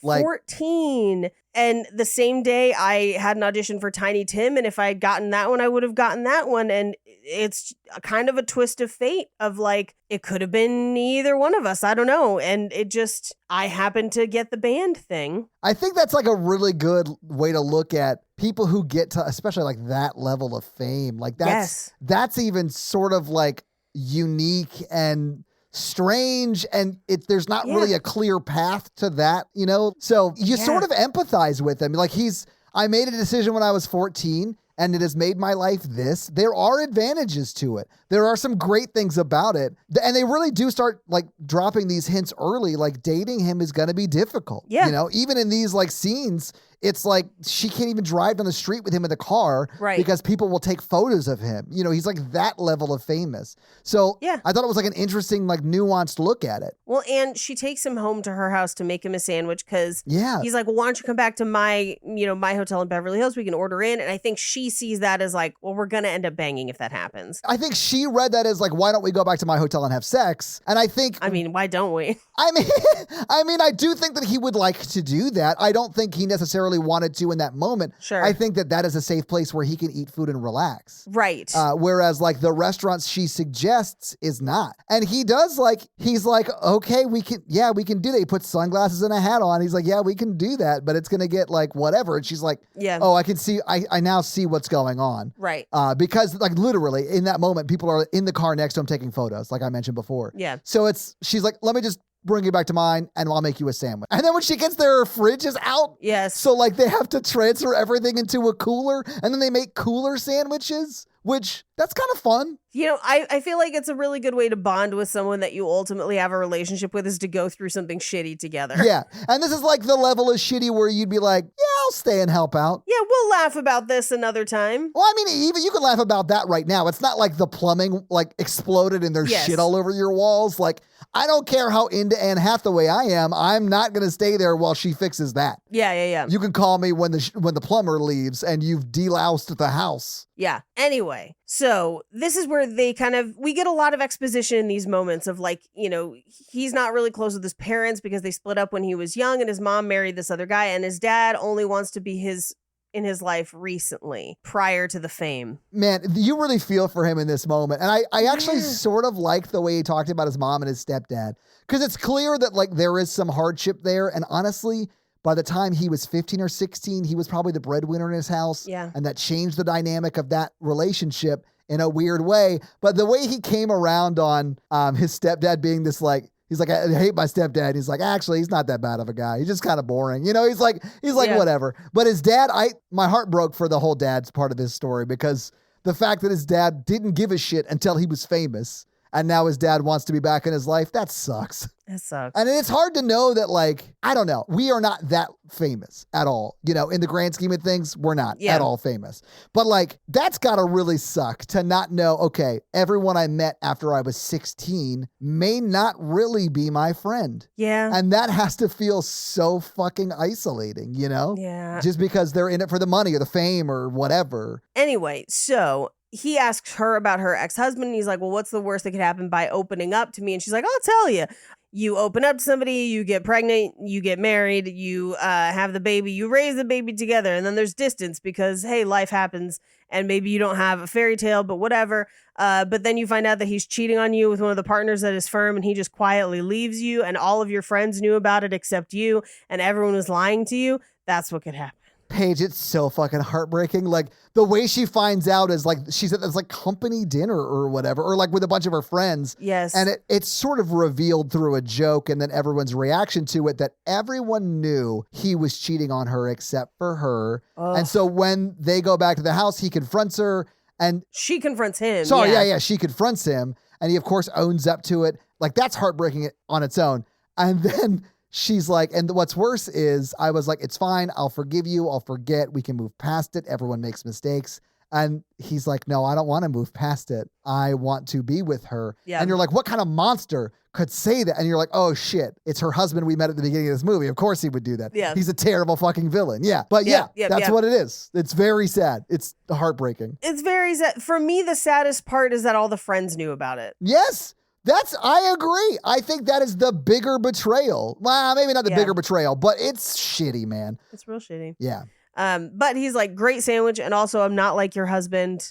I'm not who people think I am, you know, because they don't actually know me. Yeah. But the phone rings because she has a landline for some reason. I literally wrote in my notes, you know how I know Anne Hathaway is old? She has a landline phone. It's a fucking landline. I'm not sure I've ever had a landline phone, and I'm old. As an adult living on my own, no, I have never had a landline. Right. But that doesn't mean that Spectrum doesn't try and sell me a fucking landline every month. And they're like, yeah, but like, you know, it's got a battery so it'll stay charged if an earthquake happens. I was like, you know what else does? My fucking cell phone. Yeah. Like, what's wrong with you? Like, and they're like, well, it can also, like, on different phone lines. I'm like, stop. There's no need for this. Why are you still doing this? Anyway, so Izzy's coming home. Yeah. He plays the piano. Oh, Paige, this moment, oof, magoof. When she walks over and he like plays the piano and she's like, oh, I really like that. And they like get closer together and he's sitting, she's like walking over and he like cups the booty. Love it. And pulls her in. She like pulling the cheek, like he's like in it. And then like Yeah. right into her chest. He like doesn't motorboat, but it's like he could have done the sound. You know what I'm saying? He was like that close. And then like, woo, he's like right there in her face. And then they kiss. Paige. Perfect. I loved it. Every man I have ever been in any kind of romantic relationship with has used my boobs as a pillow. It's like Paige. This happens to me frequent. Yeah. Oh, if you don't think I would definitely get a handful of cake if that was like me and Natalie, hell yeah, I do that all the time. Can I tell you something really weird that I noticed in this moment? It's very hot. It's a great kiss, great chemistry. Loved all the it. sex scenes in this, great. Yeah, way better than the 365 sex scenes, by the way. Honestly, yeah. They have so many rings between them. He's wearing like 3 or 4, which I love a man with a ring. Don't get me wrong. I dig pinky rings. Let's go. Ooh, he got a signet ring. Love it. I'm here for it. Paige, of course you're here from it. You're Italian. So like, That's fair. no shit. That's fair. That's fair. But then she's got like the Sammy Jeffcoat stacks, which I know you have no idea who that is. That was gibberish. But all my TikTok girlies know exactly who that is. And it's why I stack my rings too. But she's got like 3 to 4 rings on each finger. And I was like, this is the most Los Angeles hand I've ever seen. But I was like counting between them. I was like, I think between the two of them, they're wearing 27 rings. Like, Paige, how else are they going to call in Captain Planet? Anyway, very, very hot. They end up making up against the wall. And she's like, I could be your mother. And he's like, yeah, but you're not. So. But I will call you Mommy. Mommy. But she's like, nope, I can't do this. He leaves. Her daughter comes home. She misses him by just seconds. Oh, yeah. We cut to her driving her daughter to camp. By the way, before he leaves, he puts down the watch. Yes. Yeah. At this moment, I was like, is he doing a leave behind? He's Yes. Harry fucking Styles, and he's doing a leave behind. Love it. We cut to her driving her daughter to camp. And Izzy, during the drive to camp, is trying to like, I do this to my dad sometimes where I like introduce him to new bands and it never sticks. But she's trying to introduce her mom to St. Vincent, which I think is very funny because St. Vincent is very popular right now. But St. Vincent was also popular when I was fresh out of college. Like St. Vincent's not new. And so I thought it was funny that it was presented as this like hot new thing that her mom wouldn't know about. And I was like, her mom is my age. She would absolutely know St. Vincent. I thought she was singing along. She is, but she's like, you're right. This is great. Oh, okay. And I'm like, her mom would know St. Vincent. She cool. Yeah. She cool. Anyway, she drops her daughter off at camp. And she's like, okay, we'll talk on Sunday. And her daughter is at camp for the whole summer, which I never did that. I never went for a whole summer. Oh, I'm sorry. Did your parents love you, Paige? Yeah. Enough that they sent me to Jesus camp to make sure I could go to heaven. I was trying to think about, I was like, the summer before senior year, where was I? And I was like, oh, I can't throw any stones from my glass house of going to Hume Lake for summer camp for a week and then going to Italy for a month on like my own as a teenager. So yeah, no stones, glass house. Yeah. Well done, Paige. That's great. Were you on tour the summer before your senior year? Of college? No, I was out of school. No. High school. Oh, okay. No, I mean, we were in college when we were Okay. playing music. Yeah. Although I met the singer in high school. We were actually in a high school band together too called Against the Grain. We were terrible. But anywho, so they drop her off at camp and she drives back and basically like she's going to be alone for the summer while her daughter's at camp and she's got is the gallery, but there's no pieces in it because like he bought them all. I do love that he like shows up and he's like, hey, do you want to come on tour with me or whatever? Because I know you don't have shit to do for like 3 months because I bought your life. Like I bought your business. I bought your life. Well, he starts it small where he's like, New York this weekend, come join me. And it doesn't show him buying her the ticket, but he better have. I think he did. I assume he did. They don't show it, but he buys her ticket home. Exactly. That's what I was about to say. Yeah, he buys her ticket home. Yeah. So I think it stands to reason he bought her ticket out there. Also, he's rich as shit. Yeah. He like bought her whole gallery. So even if she bought her own ticket, he bought it indirectly. He kind of bought her ticket. Yeah. You know. Yeah. But yeah, so she goes out to New York for the weekend. And honestly, like, good for her. Like, she Good for her. just been slapped in the face with her husband's new younger wife And like, she has this chance to go have this fun experience and like, good for her. I think in her mind, she was like, I'm going to go have a debaucherous weekend Yes. with this rock star, and then I'm going to come home, and that's going to be it. Yeah. And I was kind of like, good for you, girl. Yeah. Good for you, girl. Like, go. Yeah, like when you're telling Izzy's children on your deathbed about the craziest shit you did, Yes. they're going to be like, you slept with who? Oh, yes. Yeah, and no one's going to be like, gross. They're going to be like, tell us everything. Like, what? That's Uncle Mikey's real dad? Sorry. Amazing. But she brings the watch, and they just immediately start banging it out. Paige, when he opens the door to his room, and it's like, there's like immense sexual like tension in the air. And her dress is see-through? It's not just see-through, it's like poured onto her. Like, have you ever seen that thing where they like sprayed a dress on somebody at a fashion show that one time? Yes. It's like that levels of tight. Yes. And she hasn't eaten in weeks. In like weeks? It's poured onto her. It's crazy. I love that he's like, is it new? And she's like, no. I love that too. A flex of like, I'm not dressing up for you. You know, you wanted this. You're getting this. Yeah. Basically. I loved it. I was like, hell yeah. Old chicks, no tricks. Let's go. And we know it's been a long time for her, because literally within minutes, he gets her with just his hand. Paige. Just his hand. Dude's got skills. Dude's dexterous. Paige. Dude's got the finger walking, doing the talking. Paige, he's a pop star. Oh, that's right. He plays guitar. He probably has a lot of practice. That's true. He does have a lot of practice. It's kind of a plot point. It's what breaks them up the first time. It is what breaks him up the first time. I'll spoil a fun fact here. In the book, apparently he's very good with his tongue. Of course he would be. Yeah. You can hear he's actually singing. Yeah. Yes. Mm-hmm. Anyway, they bone a bunch, and then they order room service. And I feel like the movie did this just to be like, remember, he's kind of a baby. Because he's like, can I get chicken fingers? Yes, they definitely did that. She was like, I'll have the penne alla arrabbiata. And he's like, I'd like the chicken fingers, please. She gets the BLT with fries. That's right. It's not as luxurious as I made it out to be, but it's still that big of a difference. I'm a 36-year-old lady who loves me a chicken fingers. So like, no shade, but I do think the movie is doing it on purpose. Yeah, they know what they're doing. Anyway, they dance around the room. They bone for days. It looks awesome. Paige, after this moment, he is obsessed with her to the point that they go without contact for 5 years. Yes. And he shows up at her door. Oh, yeah. I know for a fact she broke it off like he had never had it broke off in this weekend. She broke it off, put it in her purse, took it with her for those 5 years. She made sure it was dishwasher safe. Like, there's no way this is a formative experience in his life. He will never be the same after this weekend. Yeah, and he talks her into going on their Europe tour because he's Yes. like, your kids at camp, I bought all your art. So just... Yeah, I own your gallery now, more or less,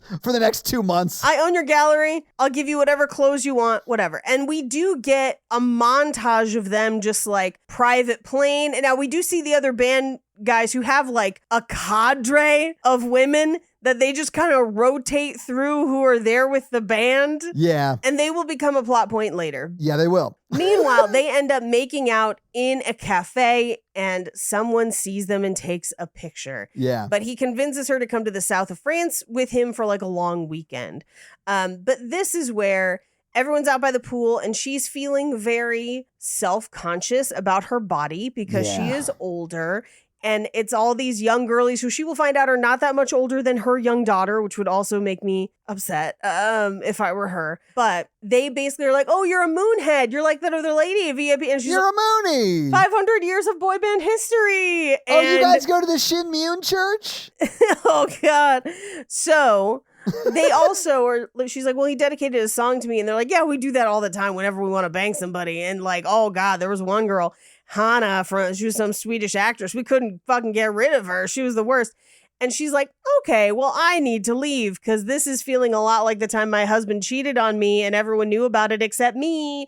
And so she leaves and he comes back there to be like, hey, I liked Hannah. Like they were dicks to her, but I liked her. This was not like a one night stand. And you can't be jealous of me having other relationships before you. You had other relationships before me. We're adults. Wait, is this true? Had Anne Hathaway ever had sex before him, Paige? Ever? You cannot give me one piece of proof that she has ever had sex before him. She has a daughter. Oh, yeah, that's right. My bad. Of course. Of Yeah, course. yeah. Oh, of course. I think it's a good point. I do think that they allude to some things at the pool Yes. that he is not really addressing here. I do think that may be one example of that Swedish singer or whatever. That may have been an actual relationship. But they imply some other things that are not addressed at all. But also, he's a 24-year-old pop star. Rock star. So, like, it could be way worse. It could be so much worse. Anyway, so she leaves. He arranges a flight for her back to LA. I do like that at no point are they ever mean to each other. I mean, you could say that she reacts a little emotionally in this moment, but I don't think it's unfounded based on what she just saw and what she thought. But at no point are they ever cruel to each other. And I did really appreciate that. I don't think they ever are. I think they're always honest and communicative, but that takes them apart because their age difference and his fame does pose issues. Yeah. So she gets to fly first class back to LA. I've never flown first class in my life. And someday I will. Paige, I have flown first class. Yeah. Yeah. I mean, it's like, if you're not paying for it, worth it. You know what I'm saying? Yeah, exactly. That is exactly why I have not done it. Yeah. Anyway, she gets home and he bought her that giant piece of art. Yeah. Paige, when she walked in and there was that big, huge frame, clearly, but like gift, it was wrapped in like brown paper. Yep. I was like, oh my God, did he send her a dick pic? A giant Because how funny would it have been? mounted on canvas? Yeah, just like I would have lost my mind. But no, it's the very thoughtful gift from before, the painting. Oh, it's very sweet. Yeah. But her ex-husband shows up, revealing that he's bought her daughter a car without asking her. Oh, and they had a budget that they were not going to go over. So that means they had a conversation about it. I think that's worse. Right. Because it wasn't just like, we didn't communicate about it and I bought her a car. Sorry, I didn't mean to overshadow your gift or whatever. It was like we had a conversation. We were only going to spend, I don't know, $500 or whatever it is. And he bought her a fucking car. And now Anne Hathaway has to like be like, hey, your dad bought you a car and I stuck to the budget and bought an easel and paints. Yeah. I felt terrible for Anne Hathaway. It's a shitty move. Yeah, I mean, her ex-husband is a terrible, narcissistic, idiot asshole. Yeah, he's a douche. Yeah. But this is also where he's like, hey, one of the guys from my firm thinks that he saw you with the kid from August Moon.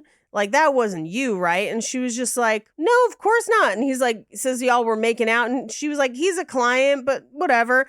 And her husband's like, he's 24. So that's crazy on a bunch of levels. And she was just like, oh, yeah, no, it's crazy when I do it. Great.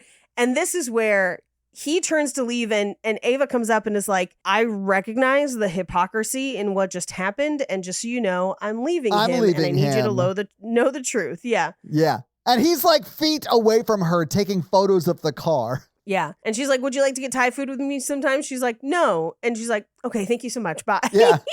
I do think, I mean, I'm not trying to say Miss Perrone is a hero by any means. Sure. I do feel like in this movie, we are seeing someone who's like coming to grips with what she did and trying to make amends, and also abiding the boundary that Anne Hathaway puts up about like, do you want to grab a meal? You know, like she doesn't push it again. That's sort of the last time they interact. But I do think she wanted to like, maybe make amends probably isn't the right word. Like apologize. Yeah. Like apologize for what happened and how it played out or whatever. Yeah. Which I honestly like, I think that's a very nuanced like look in this movie. Yeah. And like, I do think that reading of her character, which I think the movie sort of is showing, really makes the whole thing feel more real. And then when the end happens, and you know, the reason they come apart being his fame, that felt very real to me. And that's why like next week, we're going to get the fun version of this movie. This is the real version of this movie. And I actually really like both, but this is just the sad real version. This is the real version.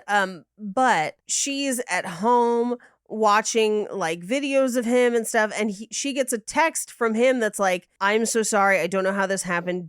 stay off the internet. Oh my and God. she's like, what? This was the most insane part of the movie. I live in fear of this. The fact that she didn't immediately on the phone she received that text message on, go to the internet and type in her and his name. Ugh. The fact that she got up and made tea Ugh. before doing this, like I do not have that level of clear-headedness to do that. No. You know what I need with traumatic news? Earl Grey. Like I've never had that thought. Ugh.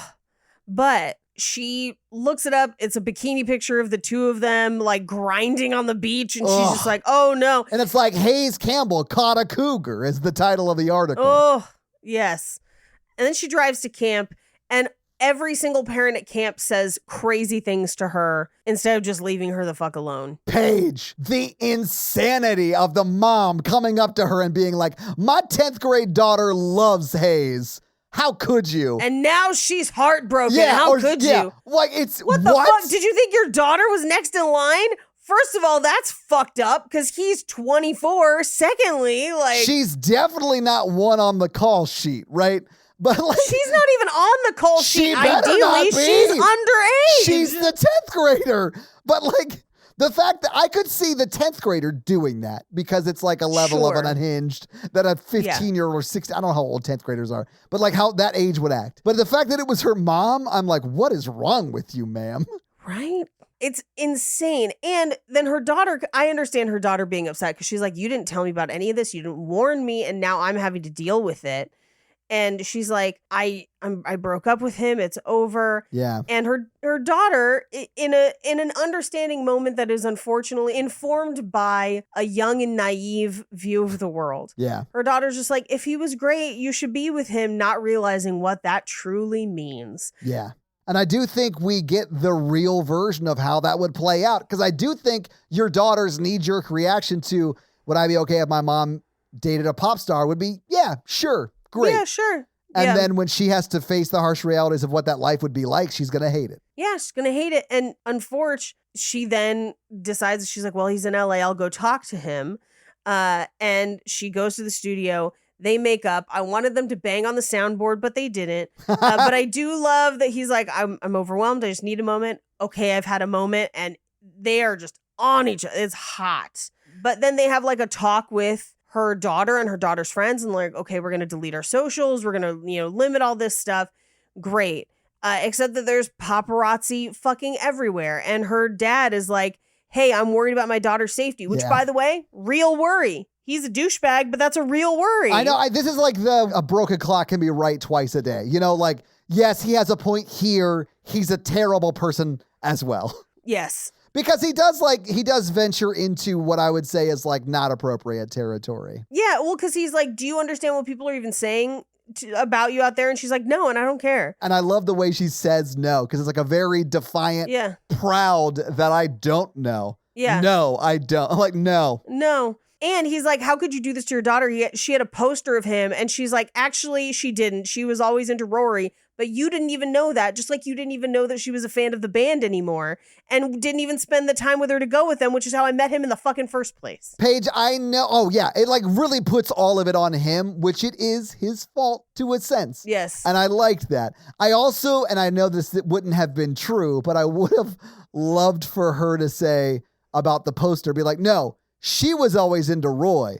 I was always thinking about Hayes. Yeah. Just like, but that would have meant when Hayes was 14. I know, and I know it wouldn't have been true, but that would have been a nice twist of the knife. I will let you know that I messaged my mom earlier today, and unfortunately, my parents are in Europe right now, so I think she is probably asleep, and will get back to me later.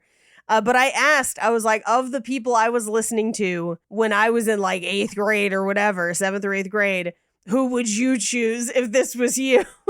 And I'll let you know what she says eventually. God, if my dad had dated Britney Spears, I'd have been like, honestly, the breakdown that she had makes sense. I get it. I feel like my mom would have had no interest in most of the people I was listening to. I don't think my dad would have had interest, honestly. Like, yeah. But if my mom comes back and she's just like Nick Lachey from 98 Degrees, I'm going to be like, what? What? I don't think so. I think she's uninterested, but I'm curious. I mean, I think we might find out. Your mom might be like a real big. She was a big Chris Kirkpatrick fan. We're just shocking all of us. I was thinking like she's like definitely a Dan Miller fan, you know, like she was also into O-Town, you know what I'm saying? This is so terrible. I was like, who the fuck is Dan Miller? I have to bring back O-Town. It's called a callback page. I know all of O-Town songs, and I think I only know one of O-Town's names. I think it's funny that O-Town is named after Orlando, you know, a town famously referred to by no one as O-Town. By no one, but almost every boy band at the time came from Orlando. Well, it's because it was the same guy who was making all of them and then stealing all of their money and then ended up in prison. Like, it's a sad story.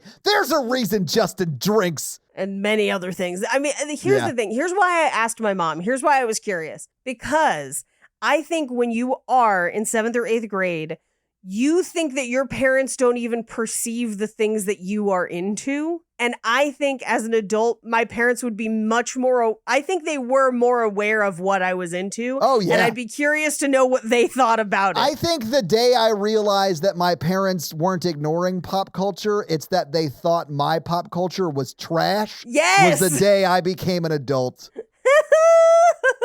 I'll tell you what day it was for me. So my dad is a huge Devo fan, and you may not know this, or maybe you do. Maybe not, because you didn't have cable. But maybe not, because you were poor, Todd. Remember when you were fucking My poor? parents are in Europe. I went to Italy in between my junior and senior year. When did you get your first bed, Todd? Oh, college? Nice. To be fair, the only reason I went to Italy is because it was the cheapest you could ever go. I would never get that deal again. And they were just like, this is cheap as fuck. It's the cheapest I could fly internationally and stay overseas for a week. No. I was there for 3 weeks. Paige, you were not helping your story.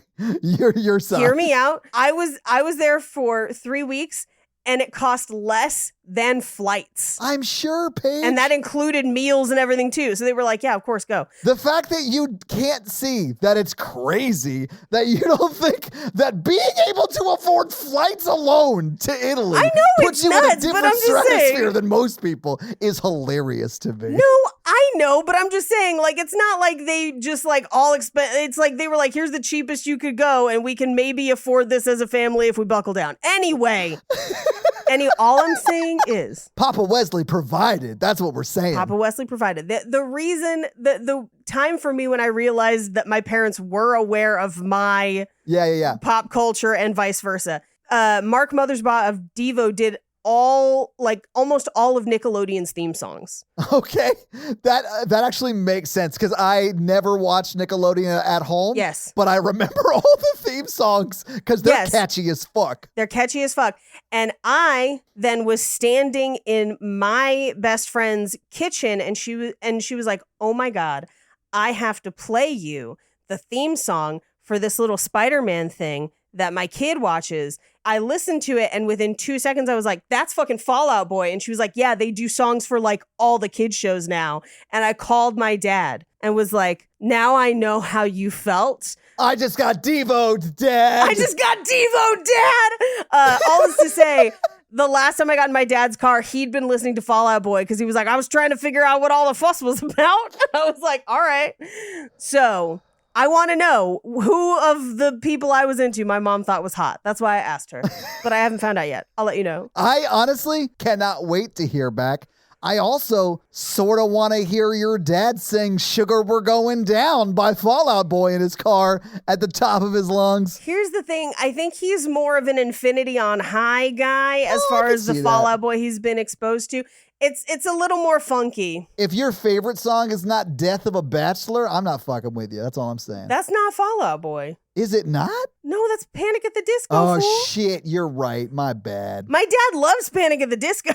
Who doesn't? I see, but this is what I'm saying. Your parents are aware of your pop culture to a degree. Oh, yeah. No, I agree. Yeah. Yeah. Anyway, so he goes away for a few days because Ollie's in trouble. And again, I think it's rehab or some sort of something. Yeah. While that's happening, we find out that her daughter has been bullied at school where seniors are asking her to get pics of Hayes' dick, but also the guy that she liked and had been texting told her to tell her mom that he turns 18 in a month. My heart broke for both Anne Hathaway and Izzy in that scene. Like, because that sucks. And that is not something that Anne Hathaway has control over. Like, that is just because of his fame. Yeah. And it sucks for both of them. Like, they're both victims there. And I don't necessarily think the daughter is like blaming Anne Hathaway's character, but she also doesn't want to be around it. No, I think it's just a tough situation. And I think staying with her dad gives her that separation of being able to say at school, at least, I don't know, man, I'm not living with my mom. Yeah, I don't know. You know, so like, no, I can't get you pictures of my mom's boyfriend's dick. Yeah, no. But Anne Hathaway goes home through all the paparazzi. She gets a message from Jody, his personal assistant, who's like, hey, could you maybe make a comment about the latest stories, considering that they've gotten really mean? And she like looks on the internet and they've got pics of her kid. Yeah. And the comments are terrible. So she goes to pick him up at what I am pretty sure is the Burbank airport, the private airfield portion. And she's like, I can't do this anymore. I have to put my kid first. And he's like, you're not going to fight for us? And she's like, I can't do this to her. It's not because I don't like you. It's not because I don't love you, but like, I can't. Yeah. And he shows up at her house later and is like, look, I was 14 when I tried out for the band. And that one decision shouldn't ruin my whole life. And like, if he had gotten Tiny Tim and had... They would have never met, though. Yeah. I know, that's true. Or they might have met, and his level of fame might have been way less, and it would have been much more manageable, and it would have worked out. Like, I think that's why they make that sort of a runner. It's like he did this thing when he was 14, and it's sort of not ruined, because there's a lot of great things about it. But it makes it so difficult for them to date, and really for him to date as like a person in the world. It sucks. But I think he's right. He's like, in fucking 5 years, I'm going to be like a washed up celebrity at 29. And like... Yeah. And she'll be out of school, and who gives a shit? Yes. And he's like, can we just rough it out till then? And she's like, no, I cannot do that to my daughter. Yeah. It's heartbreak. It's so sad. Well, and they decide to like, okay, 5 years from now, like, we're going to break up. If in 5 years we're still single, we'll get back together. But if either of us find someone in the interim, do it. Anne Hathaway says that.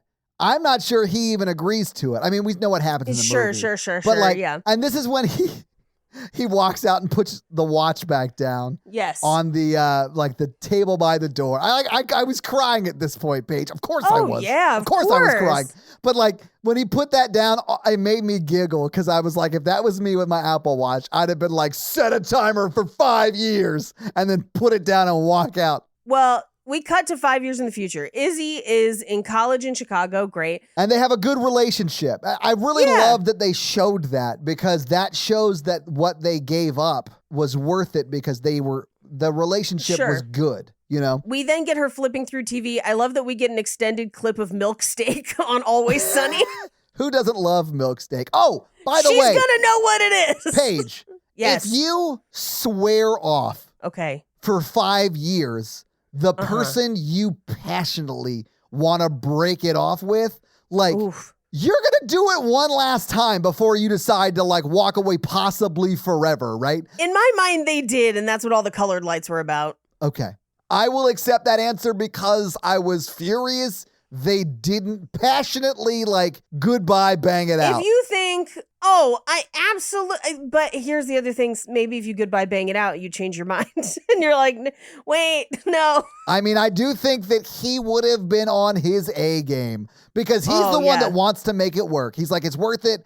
I'm willing to like put your daughters and your relationship in jeopardy. He offers to quit the band. He does. I think he wants to quit the band anyway. Same. I think he's like fucking done with it. Yeah, because this is about Harry Styles going solo. Yeah, exactly. It's about Harry Styles dating my mother and then writing pensive songs about her for 5 years until he could take her back to Pound Town. Some people thought it was about him dating Olivia Wilde, but that didn't actually happen until after. So it didn't happen until after the book was written. So it's unlikely that it's actually about that. Why they gotta do Ted Lasso like that? I don't know. Anyway, so 5 years later, she does find him on TV and he's singing a song that's clearly about her. Yeah, I mean, it may as well just be like, that old lady that taught me so much in bed.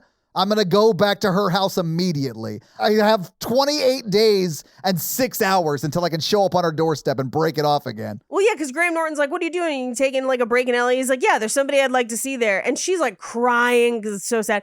And then she goes to the gallery and like, she's like constantly like, is it him? Is it him? Yeah. Is it him? He opens the door and it is him. And he came back for her. And that's the movie. So having seen the movie, having talked about the movie, Paige, what did you think about the idea of you? Good sex, good music. Yes. Good chemistry. Good chemistry. Also, this dude is fully on my spit list. Oh, yeah, no shit. You mean her husband, right? That's the one that's on your spit list? No, I don't. No. I know you mean Hayes. Yeah. There's a lot in here for me to like. I don't know that it's one that I'll revisit often, but like I didn't hate it watching it today. I think people should watch it. It's definitely worth checking out for sure. But I think the one we're doing next week is more fun. It definitely is a way more comical look. And I don't think the fact that this movie takes that relationship seriously and what it would really be like to date Henry Styles as a 40-year-old woman. Harry Styles. Whatever his name is, like it's unimportant to me. But like I do like that it takes it seriously. Like it's not as fun as the movie we're going to do next week, but it is it's a good movie. Like they do it well. They do it honestly. And the performances are great. I really do think the chemistry is great. Like this movie's way sexier than the 365 movies, I think. Especially the last one we watched, for sure. Yeah. Yeah, the last 365 movie we watched was terrible. But yeah, I liked it. I don't think I'll revisit it a lot. It's one of those like sad kind of movies that I don't watch, you know? Like I'm glad I saw Schindler's List. I don't watch it every year, you know? Like it's not one that I revisit. It reminds me of Notting Hill, and I like Notting Hill, but I watch Notting Hill maybe once every few years. Yeah, same. Well, Paige, do you have any fun facts for us? I do. Well, hit us with your fun facts. Cougar fun facts. Let's talk about the end of the book, now that we're here. Yes. Now that we've teased it, let's do it. Let's deliver that promise. The end of the book, they promise the 5 years. Yes. And in the first few months of those 5 years, he calls and texts every day. And then gradually it tapers off, as it often does. And they never get back together. Yeah. Because the point of the book is more that she has had an awakening of who she is as a woman, not the relationship on its own. Yeah. And it is sad, and a lot of people don't like the end of the book. I think that's a very realistic and rational ending. I think that's the way more likely ending. Yep. But I do think like I want Anne Hathaway to find love too. Like if this was just like, forgive the phrasing, but like a sexual like reawakening, sort of like how Stellar got her groove back. It's similar to that, yeah. Sort of went on her own little like let's find love again movie, like an Eat, Pray, Love kind of a thing. Yeah. I would love that. Like that would be a great story for her too. Like I don't need them to end up together at the end of this movie for me to like it. So yeah. Yeah. Now, again, it is largely believed that this is inspired by Harry Styles, even though allegedly other people factored in as well. Sure. But mostly Harry Styles. Yeah. And Dan Miller from O-Town. Yeah, for sure. But yeah. Sure. Yeah. It is. So Hayes, his name is actually named after the author Robin Lee's husband, whose last name is Hayes. So there are other people, but I think primarily Harry Styles, especially the movie version. Most of the artwork in the movie are pieces done by real artists. Oh, cool. So Anne Hathaway and the production designer worked together to source the art to make it a focal point and make it feel authentic to things that Anne Hathaway liked as well, which I think is actually really kind of fun. Yeah, I like that. Yeah. Let's talk about the aging. In the book, he's 20 and she is 39. Okay. And the daughter is 12, which means that she's still actively a fan. In the movie, daughter's 16, not quite still a fan. He's now 24, Anne Hathaway's 39 turning 40. Okay. They made those decisions specifically because they thought it might be a little more palatable. I definitely think it is, although Yeah. it's legal either way. Yeah. I think they were more just thinking for the audience. I think so too. Yeah. Robin Lee, who wrote the book, has said that even though the book has an ending where they don't end up together, it's not a closed ending, and she has had plans for a sequel, although has not written it and does not know if she ever will. But she has basically, in her mind, it is open for a sequel. So, yeah, I don't know. Who knows? I'd check out the sequel. Yeah. This was directed by Michael Showalter. He and Jennifer Westfeldt adapted it based on the novel. If you're unfamiliar with Michael Showalter, largely does comedies. Wet Hot American Summer. Like he's Yes. he may not be a household name, but he's like one of the guys that can do it all. Like he writes, he acts, he directs. I have a lot of respect for Michael Showalter. I think it's great. Yeah, I was kind of surprised. Here's just a fun one to end on because this is still new, so there's not a ton of fun facts on it outside of book facts, and we've covered a lot of those already. Yeah. But Anne Hathaway and Nicholas Galitzine, who I struggle with his last name every time, have both sung Somebody to Love by Queen in Cinderella adaptations. For Anne Hathaway, it was in Ella Enchanted, a movie that I viscerally hate because I love the book. And the book is great, and the movie is terrible. Love the movie. It's so good. It's not. Never read the book. The book is amazing. I'm sure it is. Nicholas in Cinderella from 2021. Yeah, we can't go on an Ella Enchanted rant now, but the book is about her finding who she is and embracing herself, and the movie has ninjas for some reason. But yeah, those are your fun facts. Well, thank you for those fun facts, Paige. I actually don't have a lot of budget for this movie because it was sort of made to go directly to Amazon Prime. Although it did premiere March 16th at South by Southwest this year, so 2024, and got great reviews, but didn't go to theaters. It was released on right to Amazon Prime. So like typically when streamers budget movies, like they pay for the movies, I think probably because some behind the scenes creative accounting, they don't release what the budget is. So I couldn't find it. There also is no box office numbers to speak about, but I did find in sort of my searching that the filming for this movie that feels like the majority of it takes place in LA was filmed in Atlanta and Savannah and sort of the surrounding cities in Georgia. Interesting. Yeah. And also, Paige, I did just see this. An album consisting of 11 tracks were released by Arista Records digitally. So Hell yes. The soundtrack is out there for you that you can go enjoy. But that's your box office, which there really wasn't much to it.